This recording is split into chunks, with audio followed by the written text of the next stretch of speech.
That month, our billing was horrible. And I Right. thought, am I going to have to be here in order for this machine to run? Am I going to have to be here? Which does that mean no more family vacations? What have I done? And that became really scary because I didn't want to be a slave to it. I wanted to know that it would run without us. And so that kind of led us down the path of trying to figure out, how do we keep this machine moving when we're not in the office, when we're not here, quote unquote, cracking the whip? And it's not necessarily cracking the whip, but just being present and being in person in the office. We had no idea what our numbers were. I mean, we knew what our profit was and, our P&L and our, budget and all that. But if you'd asked me how many cases we have coming in or leads or none, all we know is we had to make a certain number every month in order to break even or make money.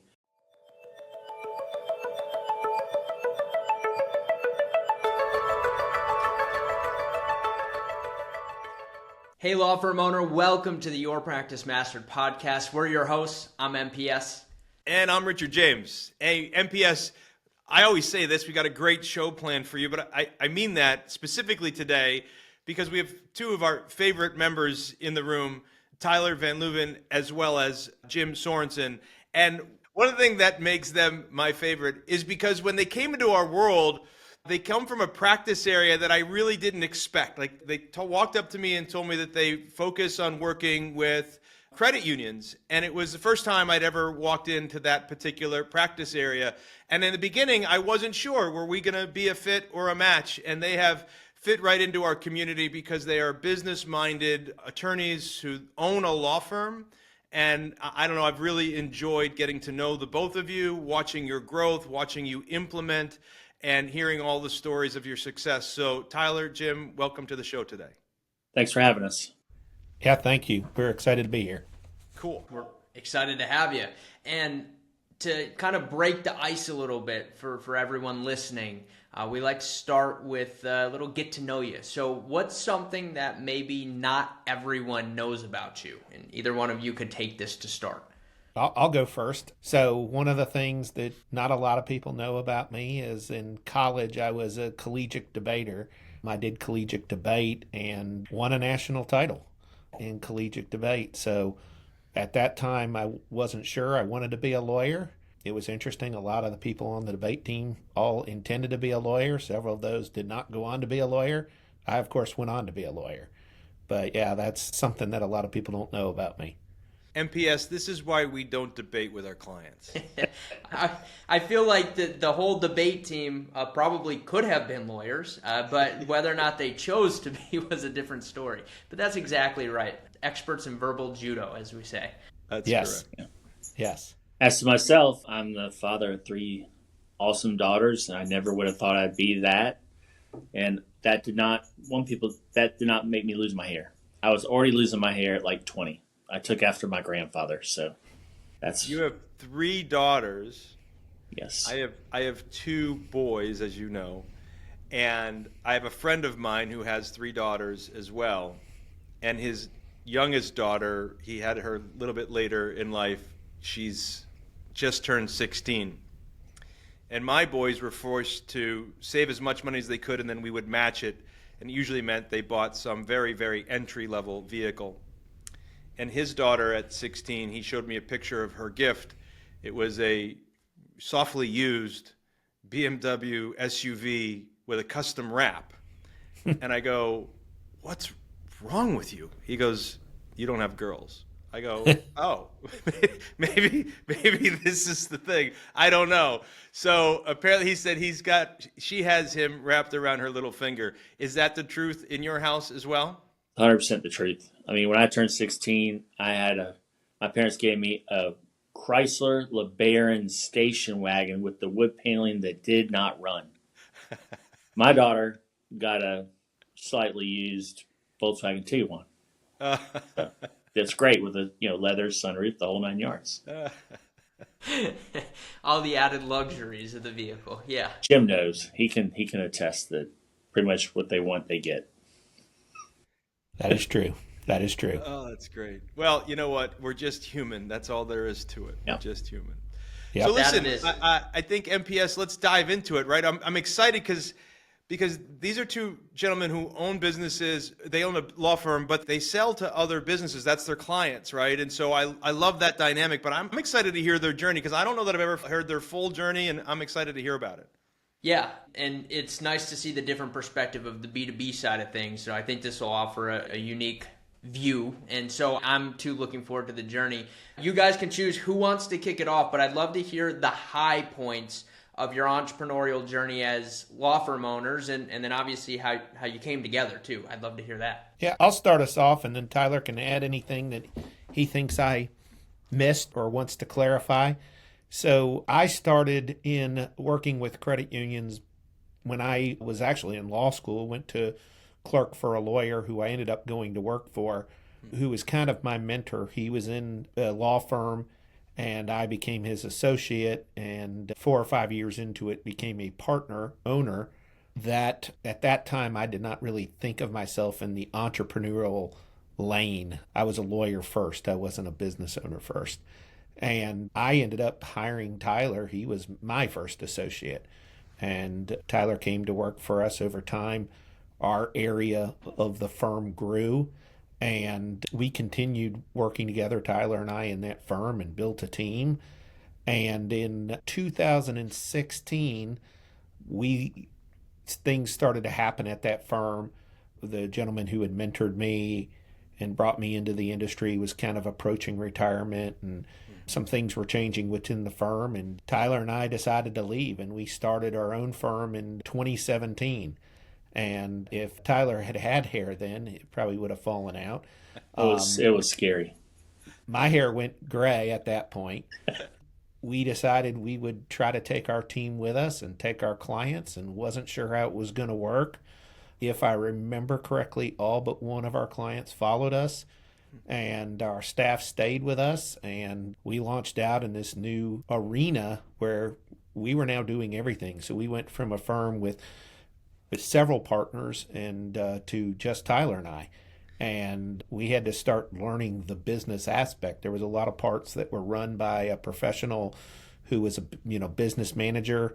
And so we started down that road and started to think more like business owners. And of course, eventually we found you and Partners Club and came into that world in May of 2019. So I guess about not quite 2.5 years into our journey with the new law firm. So it's interesting. Jim, I don't know if you want, or sorry, Tyler, I don't know if you want to add anything to what Jim said before I comment on it. I mean, it was scary. I mean, that's the bottom line. We went from picking up the phone and telling somebody to make it happen, and it happened, to picking up the phone and telling somebody to make it happen, and it was me. Or Jim. It was a little scary. And we started, like Jim said, we took our entire team, and it was, I guess it was 6.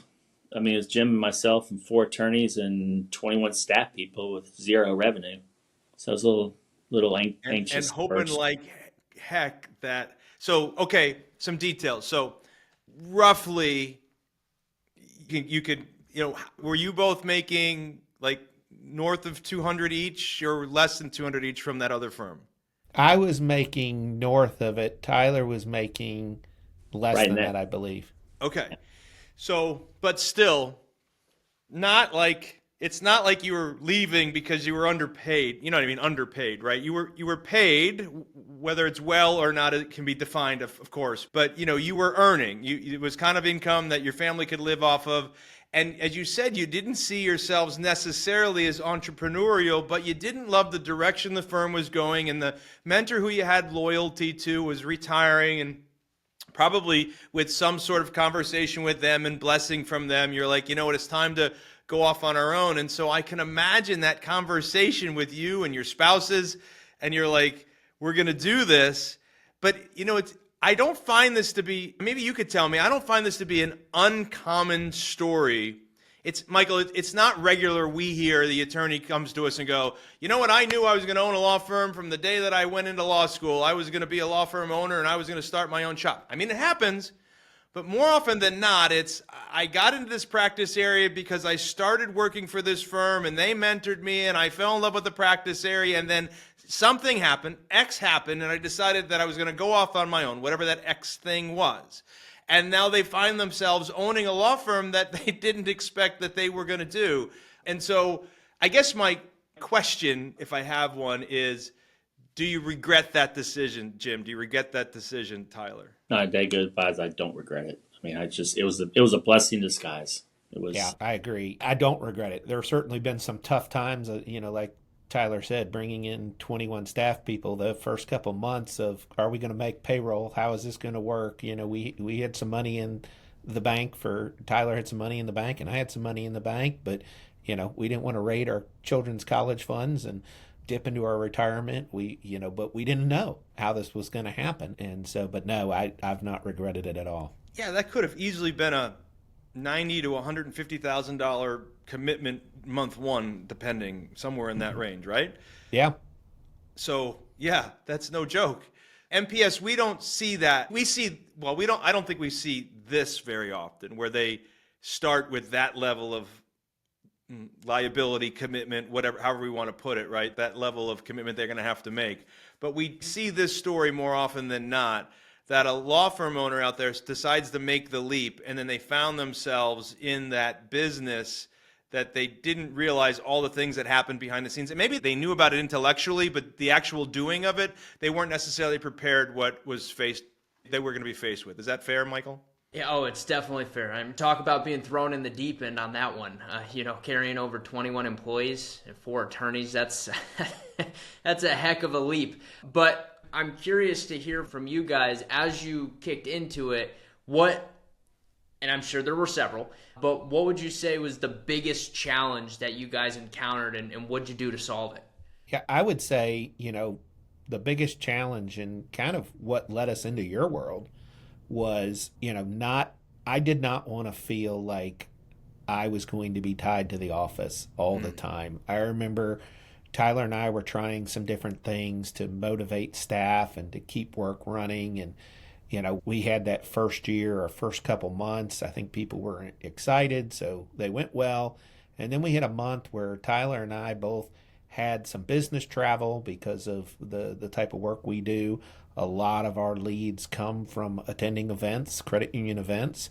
And so we had some credit union events we had to attend, which took us out of the office. And then maybe we each had some personal time we took too. I don't remember the details, but I remember, that month our billing was horrible. And right. I thought, it's awful. Am I going to have to be here in order for this machine to run? Am I going to have to be here? Which does that mean no more family vacations? What have I done? And that became really scary because I didn't want to be a slave to it. I wanted to know that it would run without us. And so that kind of led us down the path of trying to figure out, how do we keep this machine moving when we're not in the office, when we're not here, quote unquote, cracking the whip. And it's not necessarily cracking the whip, but just being present and being in person in the office. We had no idea what our numbers were. Absolutely none. I mean, we met with our accountant, but we knew what our profit was and, our P&L and our budget and all that. But if you'd asked me how many cases we have coming in or leads or none, all we know is we had to make a certain number every month in order to break even or make money. And after those first couple of months of excitement, I mean, I was like, Jim, we're going to have to back down the hatches. And I'm normally more so that way anyways. Even to this day, I'm like, oh, we're negative. We got to lock this sucker down. Jim's usually the more calming of the two of us, but yeah, we did a couple things and made it things. But I remember we were at the tech show in Chicago, and Jim and I were both up there, and he came across your booth. Yeah, that's right. Megan was there. Yeah, that was the only time we ever went to that show. Actually, I'm glad you went. Yeah, well, I'm glad we went too. By the way, Alonzo, there's your headline, right? The headline for the show has got to be, at one moment I thought to myself, oh, what did I just do, right? Because, there it is summarized, that, wait, who's going to make sure that the billable hours still go out the door? It's very interesting, and this isn't unique to an attorney. When I owned funeral homes, I felt the same way. I had to embalm all the bodies. I had to call every car at the funerals. That's what I thought was supposed to happen because that's what my grandfather, that's what my uncle did. And so I just assumed that's what I was going to have to do. And then I started learning, but it took me a minute. And a plumber who is used to replacing the water heater themselves, they think they're the ones that have to replace the water heater. An accountant feels they're the ones that have to do the taxes. So anybody that's in a trade or a profession where they're doing the labor, and they're the technician, whether it's a billable hour, a flat fee, or whatever, they feel an obligation that it's got to be up to them. And at some point, if they're not born entrepreneurial, if they didn't always have a spirit of owning the business and being a constant learning down that channel, something happens where there's like, either enough is enough, they get sick and tired of being sick and tired, or they have that epiphany where it's like, we've got to do something and we've got to learn this other side of the business, this other side of owning a business, of being the business owner. And that's when the magic starts to happen. And I've watched the two of you make this transition from when we first met in Mesa, Arizona, right? Mm-hmm. In 2019. Yep. I think it was the Delta Hotel, if I'm not mistaken. It was. Yeah. And so here we are, we meet then, and I watched this transition that you made, and you now know your numbers, and you now have confidence that the billable hours can go out the door and you guys can take a vacation without your cell phone and your laptop, and the business will keep on going. And so it's really exciting to know that there is a path there. But MPS, what questions do you want to ask about that path? Well, so what was the first, you identified the issue. So what was the first tactical tool or trade you implemented to start solving it? Well, I think for me individually, the first step was, after realizing there was a problem, was I had to change my thinking. And, early on I would hear people say, and even my mentor would talk about delegating, but it never quite clicked with me because I'm like, I'm a lawyer. I can't delegate to a legal assistant or to, whatever their position is. But it's the part of, and it's what you all talk about, and, it's replicating yourself in the business. So how do you replicate yourself in the business? And so I think to me, it was that, okay, well, if I want certain things to happen, we've got to put in place rules of engagement. So it was getting some of our procedures and processes nailed down. It was looking at some of the things we do in the business that could be delegated, but it's not just simply, hey, you need to do this. It's explaining how we want it done, because just telling somebody to do it doesn't mean it's going to get done the way you want it or expect it or need to. So that, to me, was kind of our initial step of really getting our rules of engagement defined and laid out, and getting comfortable with the idea of replicating ourselves in the business and taking certain things off of our plate and giving them to somebody else. Yeah, and during the pandemic, we joined, I guess, in March of 19? Right. And so the pandemic hit, not too long thereafter, and it really kind of slowed our business down. So we're able to do some of these things that needed to be done, that we had learned that were important, as Jim said, to tighten the ship, if you will. Yeah, the mindset part of that argument is really the hardest part for us to get across to law firm owners. So if you're a law firm owner listening here, there's lots of different places to start. Interestingly enough, like Jim and Tyler have a business-to-business, transactional, maybe some litigation in their practice, where their clients are credit unions that are with them as long as they do a good job for years and years, and they give them business over and over again. So client acquisition, unlike a consumer law firm that wakes up every morning and has to get new clients every day, because that once that client relationship is over, they're probably not coming back, is different for them. So paying attention to the PCLC in the beginning maybe wasn't the place they needed to start to get their freedom. What they had to do is they had to start in a place where I wish a lot of law firm owners would start, which is having a mindset shift of what they have to do. Michael and I just created a video not long ago, Jim and Tyler, about, we had started off saying we're going to get a little controversial. And it said, what we think should happen is lawyers need to stop working on legal work. Or law firm owners should stop working on legal work, right? And I know that's like this massive statement that's like, wait, what? And so if you're a law firm owner out there listening, that's what I want to hear from you. Like, I wish you can have this paradigm shift in your thinking where you put more emphasis on how can we replace you as the lawyer, there are business owners who are plumbers or accountants or funeral homes or whatever that I mentioned earlier, that they have the business and then they go hire these other people to go do the work, and they're just the business owner. They might be licensed in that profession, but they don't actually work with the tools any longer. I guess what I want to permission you to understand is, regardless of what you might have been told or what you believe, it's actually okay to be a licensed attorney and not have to feel like you have to be the main one practicing the law. You can still serve as many clients and families, businesses as you want without you having to do the work. And sometimes you can get it done even better than when you did it, because you're focused on so many things and the people you would hire to do it is focused on that one thing. MPS, that's a huge change in this mindset arena. Would you agree? Oh, I would absolutely agree. I think the mindset is half the battle. If you could get the mindset down, that goes for almost every aspect of business, right? In every department, if you could just get your mindset right in marketing, in sales, in operations, you're already half the way there. Now it just comes to tactical things, which just require doing and implementing. MPS, I actually have a question for you. So, you stepped into the world of working with attorneys about 5-ish years ago now, I think it is. And so you were born the way that you're born. Like, Mom and I don't get any credit for the way you were born. You were just born this way. Yeah, you were raised around us, so you had to experience it, but you decided you were going to be an entrepreneur at a very young age. So my question to you is, somebody who's born that way, that you always knew you were going to have your own business, like you were never going to have a job for a career long term, or you weren't going to do a certain thing. Your certain thing was going to be owning businesses. Right. When you walked into our world and you experienced these wickedly intelligent professionals, like in some cases really stuck about the idea that they have to be the ones that do the work. They can't hire it out. They can't replace themselves in that mental shift. What did you see? What did it look like to you? Like, what went through your head? That's an interesting question. So it always did come so innately to me, and it was always very interesting to see, because everyone in that room was highly intelligent, right? So everyone in there was highly intelligent.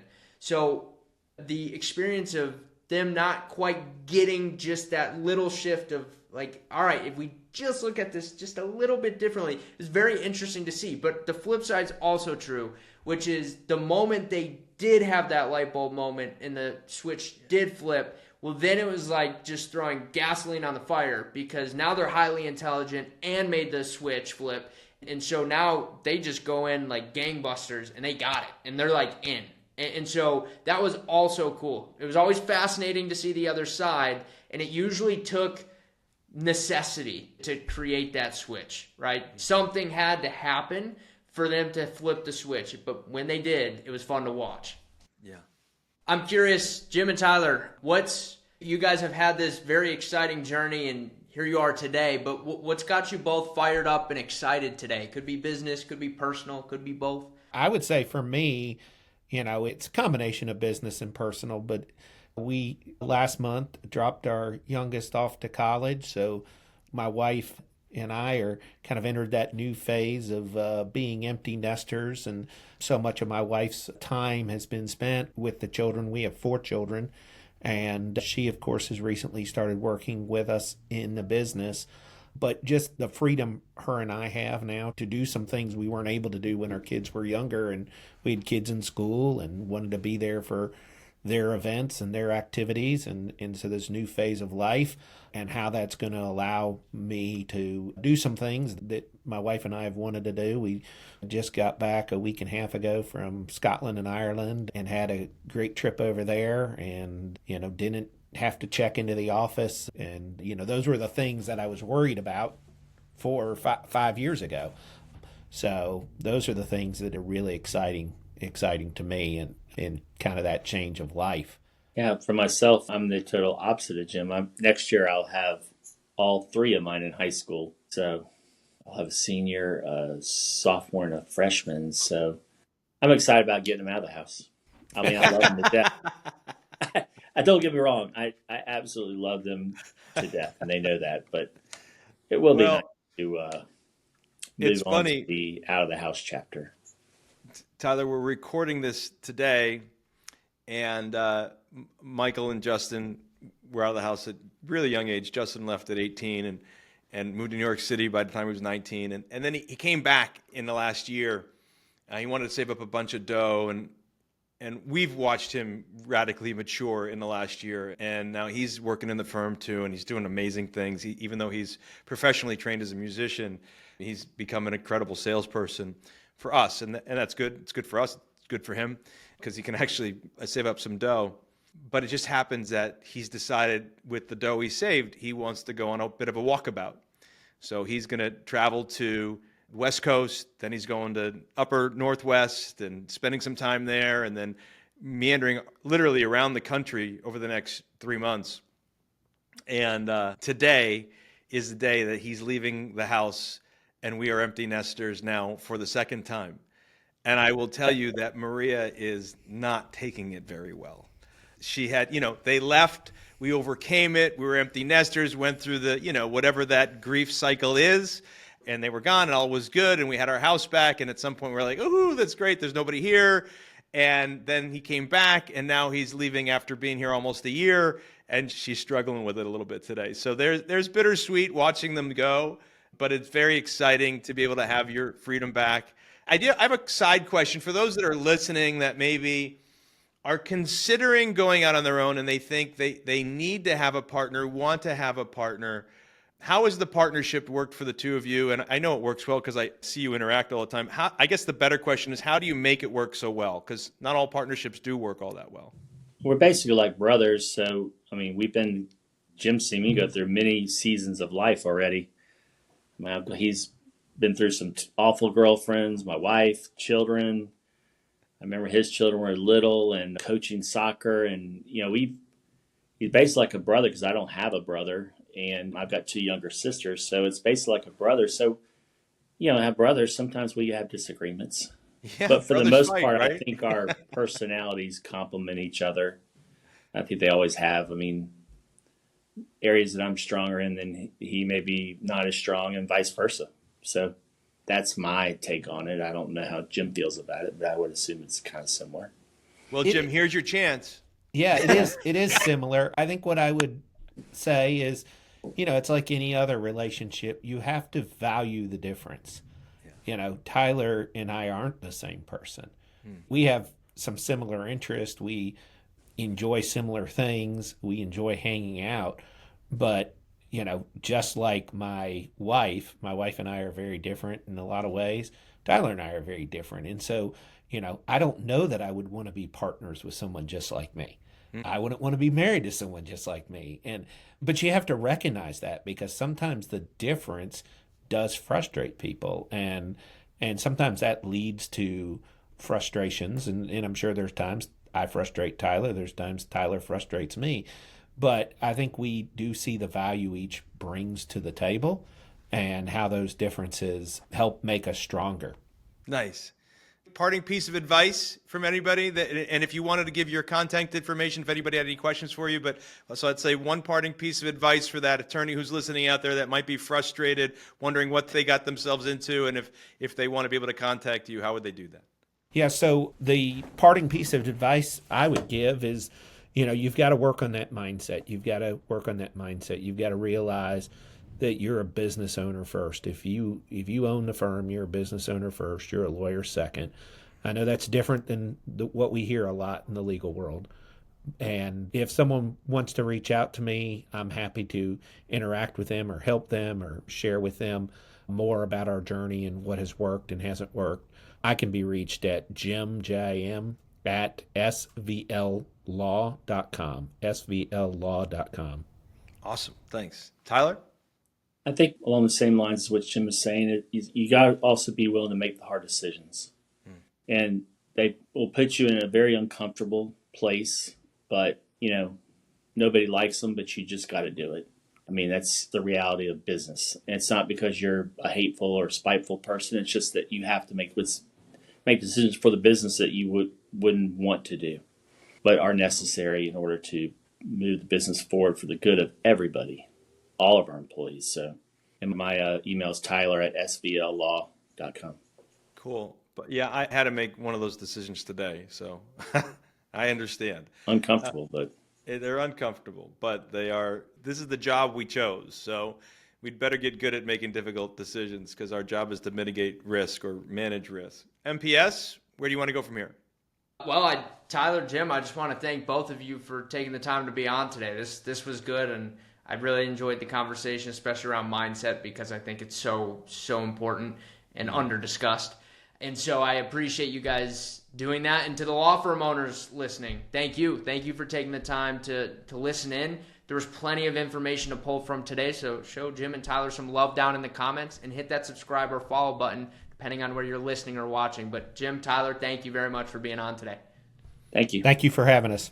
Yeah, Jim and Tyler, value bombs all the way around. If I can get the attorneys that are listening to this, or if they could be convinced by listening to you to change their mindset from being an attorney to being a business owner, if they own their own law firm, that is a massive win. Thank you so much for sharing that today. I appreciate both of you. Thanks for all you do for us. And if there's anything we can ever do for you, we're here for you. Appreciate it. Thank you.